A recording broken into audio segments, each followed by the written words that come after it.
नमस्ते साथियों, हर हर महादेव। हम इस प्रकृति की गोद में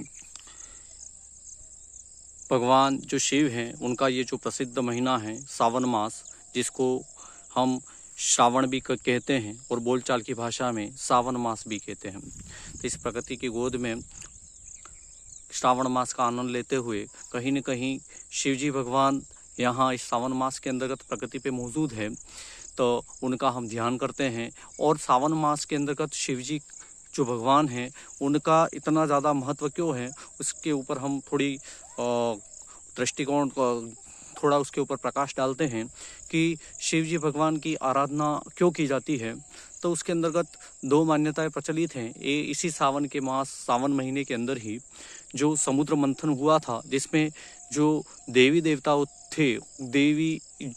थे और राक्षस थे, उन्होंने मिलकर के समुद्र का मंथन किया था। और समुद्र मंथन जब हुआ उस समय वहाँ पे हलाहल विष निकला था, और जो विष था उस विष को पीने का सामर्थ्य किसी में भी नहीं था। और वो विष जो विष था वो इतना खतरनाक था कि उसके कारण सारी सृष्टि थी वो खत्म हो सकती थी।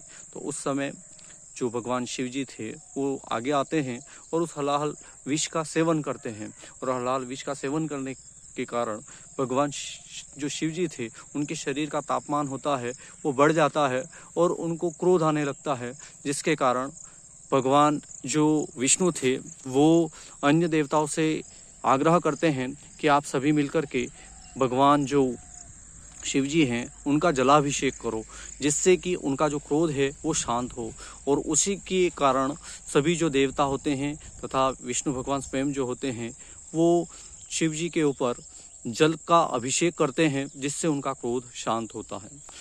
तो और उसी मान्यता के अनुसार सावन मास के अंदर ज़्यादा से ज़्यादा जो मनुष्य होते हैं उनके द्वारा शिव जी भगवान के ऊपर जलाभिषेक किया जाता है। दूसरी मान्यता ये भी है कि जो सावन का जो मास है, इसी सावन के महीने के अंदर जो भगवान शिव जी थे उनका पार्वती माता से मिलन हुआ था। और पार्वती माता से मिलन होने के कारण ही जो इस मास का महत्व बढ़ जाता है। और इस मास के अंदर हम देखते हैं कि जो प्रकृति भी अपने परम आनंद में होती है, चारों ओर हरियाली ही हरियाली होती है। जितने भी वृक्ष हैं वो मुस्कुराने लगते हो, जैसे धान वगैरह बिल्कुल अपनों को हरे रंग की चादर प्रकृति ने ओढ़ रखी है ऐसा लगता है। और कहीं न कहीं ये प्रेम और उल्लास का महीना भी इसको कहा जा सकता है। तो इसी महीने के अंदर भगवान जो शिव जी थे वो पार्वती माता थी, उनसे मिलते हैं, उनका मिलन भी इसी महीने के अंदर होता है। तो उसके कारण भी इस श्रावण मास का महत्व होता है वो बढ़ जाता है। इसके अंदर तीसरी मान्यता ये भी है कि इसी सावन महीने के अंदर जो विष्णु भगवान होते हैं वो योग निद्रा में चले जाते हैं, और उस समय पूरी सृष्टि का जो संचालन होता है वो भगवान शिव जी के द्वारा किया जाता है। और भगवान शिव जी के द्वारा किए जाने के कारण भी किसका महत्व बहुत ही ज़्यादा बढ़ जाता है। तो कहीं न कहीं हमारा प्रकृति के अंदर भगवान जो शिव है वो पृथ्वी लोक पे उसका वास होता है।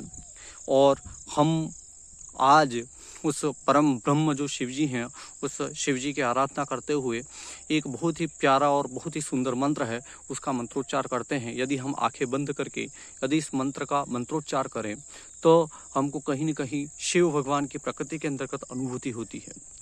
तो उसी मंत्र को मैं यहाँ पे बोलने का प्रयास कर रहा हूँ। उसको यदि आप आंखें बंद करके प्रकृति के साथ खड़े हो तो आपको कहीं न कहीं उस पर ब्रह्म की अनुभूति आपको होगी। तो सानंद मानंद दवने वसंतम आनंद कंदम हतपाप वृंदम वाराणसीनाथ थम नाथ नाथम श्री विश्वनाथम शरणं प्रपद्ये श्री विश्वनाथम शरणं प्रपद्ये। हर हर महादेव।